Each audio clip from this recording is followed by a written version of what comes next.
In part one, you saw how it all began. The phone call from MTV that everyone said was impossible. Jerry Cantrell standing outside Layne Staley's apartment, begging his best friend to open a door that hadn't opened in months. The rehearsal, where Layne discovered his voice, was still there, buried under years of damage, but still alive. And finally, the backstage argument. 3 MTV executives ready to cancel the show. Jerry Cantrell standing in their way, refusing to let them take this moment away. The show will go on. But now comes the hard part, because agreeing to perform and actually performing are 2 very different things. In the next few minutes, Layne Staley has to walk onto that stage. He has to face 500 people who came to say goodbye. He has to open his mouth and prove that the voice everyone thought was gone is still there. And what happens next will become the most legendary moment in rock history. This is part 2. This is where everything changes. 7:30 p.m. Dressing room. Layne sits in front of a mirror, but he's not looking at his reflection. He's staring at a point somewhere beyond the glass, somewhere inside his own head, somewhere only he can see. Jerry sits next to him. 15 minutes. Layne nods. You ready? No response. Layne, you ready? I keep thinking about what they're going to see. What do you mean? Layne finally looks at him. Takes off the sunglasses for the first time all day. His eyes are yellow around the edges, jaundiced, sick. They're going to see what I've become. Not what I was. What I am now. This thing. Jerry doesn't look away. Doesn't flinch. Just holds his friend's gaze. You know what they're going to see? What?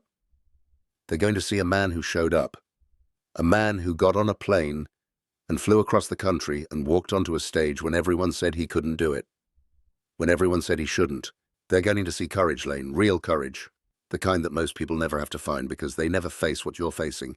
Layne puts the sunglasses back on. You really believe that? I wouldn't be here if I didn't. A knock on the door. 5 minutes. Layne stands. Slowly.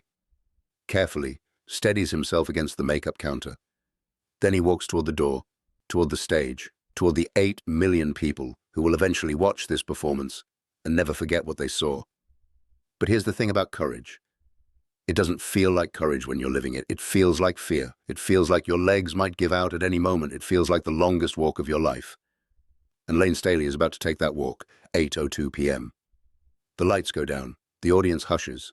In the darkness, 4 figures take the stage. You can hear them more than see them. The scrape of stools being adjusted, the creak of leather, the soft thump of someone sitting down. Then the lights come up, and the audience sees Layne Staley for the first time. Some of them gasp. Some of them go completely silent. Some of them start crying immediately, before he's even sung a note. Because the man on that stage doesn't look like the Layne Staley from the videos. He doesn't look like the snarling, powerful frontman from Man in the Box, or the haunted prophet from Rooster. He looks like someone who has already died and is only here through some kind of supernatural force of will. The sunglasses hide his eyes. The gloves hide his hands. The flannel hangs loose on a body that's eating itself from the inside. But he's here, against all odds, against all logic, against everything his body is telling him. He's here. Jerry plays the opening notes of Nutshell, the song that started everything, the song that made Layne believe he could still do this. And Layne opens his mouth to sing. The first note is impossibly fragile, a thread of sound that could break at any moment. But it doesn't break. It grows. It fills the room. It wraps around the hearts of everyone listening and squeezes. His voice is different now, older, wounded. There's a rasp to it that wasn't there before, a roughness that comes from years of damage. But there's also something else, a weight, a truth, the sound of a man who knows exactly what he's singing about because he's living it in real time. In the audience, people are openly weeping, not sad tears, not exactly, something more complicated. The kind of tears that come when you see something holy, something sacred, something that shouldn't be possible but is happening anyway right in front of you. Layne's voice cracks on the word fight. He keeps going. The crack becomes a feature, not a flaw. It becomes the whole point. This is a man fighting a battle all alone, singing about fighting a battle all alone, in front of 500 people, and millions more who will eventually see this, being completely alone in his struggle, even while surrounded by witnesses. When the song ends, the audience doesn't applaud. They can't. They're too broken. They just sit there in the silence, letting the last note fade, feeling something they'll never be able to describe. And then, finally, the applause comes. Not the polite applause of a concert audience. Something deeper, something that sounds almost like prayer. But this is just the beginning. The real test is coming. Can Layne make it through the entire set? Can his body hold up for another hour? The answer will surprise everyone in that room, including Layne himself. The show continues. Brother, no excuses. Sludge Factory. Each one is a revelation.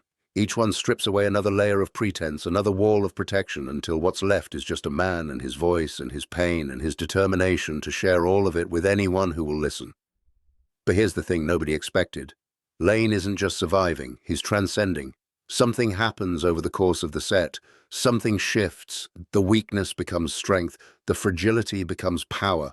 What started as a dying man's last gasp transforms into something else entirely.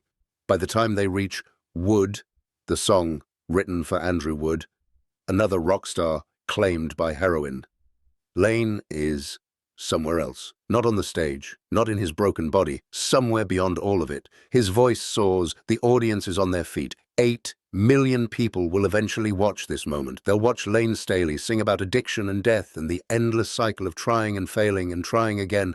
They'll watch a man pour everything he has left into 4 minutes of music. When the song ends, Layne slumps forward on his stool, exhausted, emptied.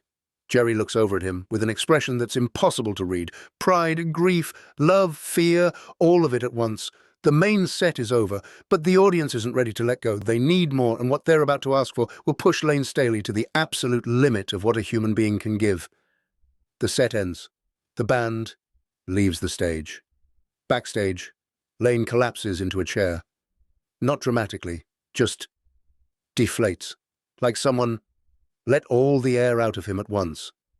His hands are shaking. His breath is ragged. The effort of the past hour has taken everything he had. A production assistant rushes over with water. Layne waves it away. I can't go back out there. Jerry kneels next to him.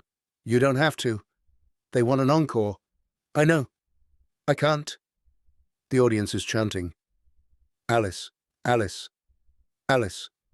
The sound comes through the walls, muffled but insistent. 500 people who aren't ready for this to be over. Layne looks at Jerry. Behind the sunglasses, his eyes are wet. I gave them everything. I don't have anything left. Jerry puts his hand on Layne's shoulder. Then give them nothing. Go out there and give them nothing. Let them see what it cost you. Let them see what you sacrificed for them tonight. That's worth more than another song. Layne is quiet for a long moment. The chanting continues. Alice, Alice, Alice. 500 voices calling his name, 500 people who aren't ready to say goodbye. Then Layne stands, slowly, carefully, and walks toward the stage. One more time. One more song. One more chance to give the world something it will never forget. The lights come back up. Layne is alone on stage.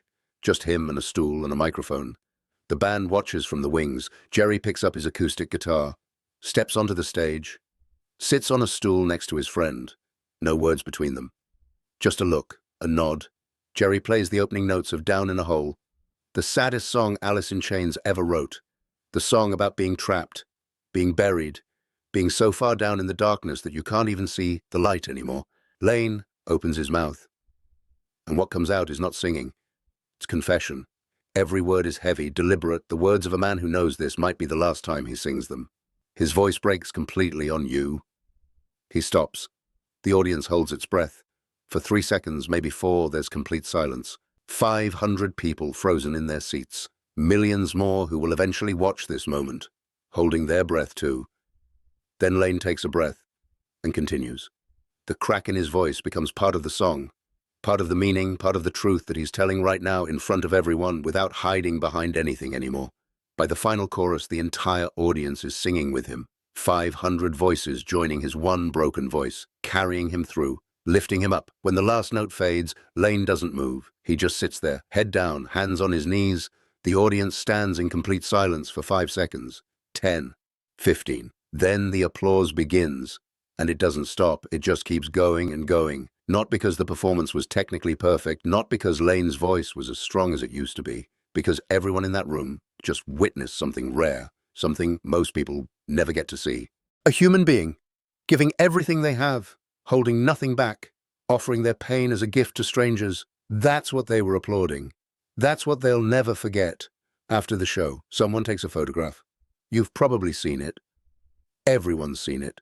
It's become one of the most iconic images in rock history. Layne Staley sitting on that stool, sunglasses on, gloves on, body wasted, but somehow still radiating something. Presence, power, defiance. The photograph doesn't show what he looked like before the show, when he could barely stand. It doesn't show what he looked like after, when he collapsed in the dressing room and had to be helped to the car. It just shows the moment. The moment when a dying man decided to live, even if just for one more hour. The moment when a voice that everyone thought was gone came back and gave the world something it didn't know it needed. The moment when 8 million people learned what courage really looks like. Not the absence of fear, not the absence of weakness, the decision to show up anyway. That photograph captured something that can't be faked. Truth. Pure, devastating, beautiful truth. The MTV executives never spoke about their conversation with Jerry. The show aired. Millions watched. Critics called it the most emotionally devastating live performance in rock history. Comparisons to Nirvana Unplugged were immediate and inevitable. Both shows featured dying men singing about death. Both shows became epitaphs. But here's the difference. Kurt Cobain was hiding, wearing the mask of irony, keeping the audience at arm's length, performing even while revealing. Layne Staley was naked, no irony, no distance, just truth. The album went platinum. Nutshell became a touchstone for a generation of people struggling with addiction, depression, the feeling of being trapped in a body that's betraying you. And Layne went back to Seattle, back to the apartment on 45th Street, back to the isolation and the darkness and the war that he would eventually lose. He never performed with Alice in Chains again. He died 6 years later, on April the 5th, 2002, alone in his apartment. His wasn't discovered for 2 weeks, but that's not the end of the story. That can never be the end of the story, because what Layne Staley created that night in Brooklyn continues to live, continues to reach people, continues to save lives. The story doesn't end with death. It can't, because Layne Staley's voice is still here. It's in the speakers of a teenager in Tokyo who just discovered Alice in Chains and feels less alone. It's in the headphones of a veteran driving through Wyoming, dealing with things nobody should have to carry. It's in the car stereo of a woman in rehab, listening to Nutshell and finding the strength to try one more day. MTV Unplugged wasn't just a concert. It was a transmission, a message sent from a dying man to everyone who would ever feel what he felt. The message was simple. You can be broken. You can be damaged.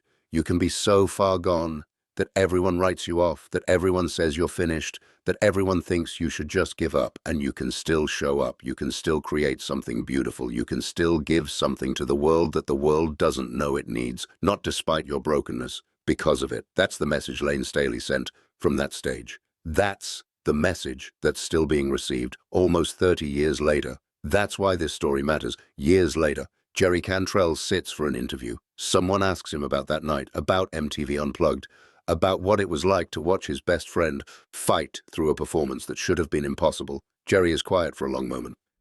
Then he says, I made a promise to myself that night. I promised that I would never forget what I saw, what real courage looks like, what it means to give everything you have even when you have nothing left. He pauses. People think courage is about being strong. It's not. Courage is about being weak and showing up anyway. Layne showed me that. He showed everyone that. Another pause. And I promised him something too. I promised that I would keep the music alive, that I would make sure people remembered him for what he created, not just how he died, that I would tell his story whenever anyone asked. He looks directly at the camera.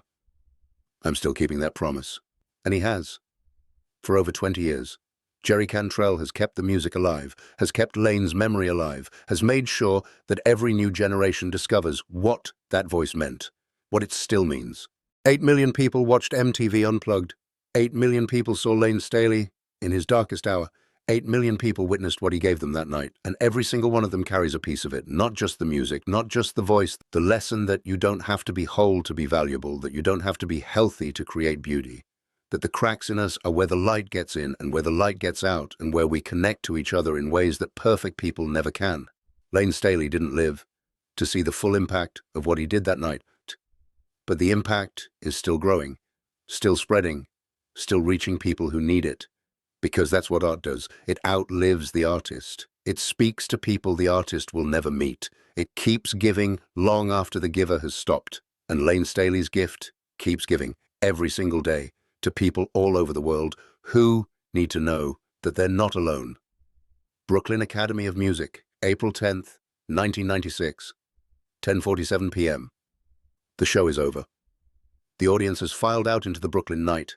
The crew is packing up the equipment. Jerry Cantrell stands alone on the empty stage. The candles have been blown out. The Persian rug is being rolled up. The stools are being carried away. In a few hours, there will be no evidence that this night ever happened, except the tapes, except the photographs, except the memories of everyone who was here. Jerry looks out at the empty seats, 500 chairs where 500 people sat and watched his best friend fight the hardest battle of his life. He thinks about what Layne said on the plane. "You can't save me, Jerry." Maybe not. But tonight, for 1 hour and 45 minutes, Layne Staley saved himself. And in doing so, he saved everyone watching. But that's the math that matters. That's the equation that makes sense. You can't always save the people you love, but you can stand next to them while they save themselves. And sometimes that's enough. What would you have done? Everyone faces their version of this moment. When your body says no, your mind says stop, and everyone says you can't. Layne Staley showed up. With sunglasses hiding his eyes, gloves hiding his hands, and a body that was dying, he showed up.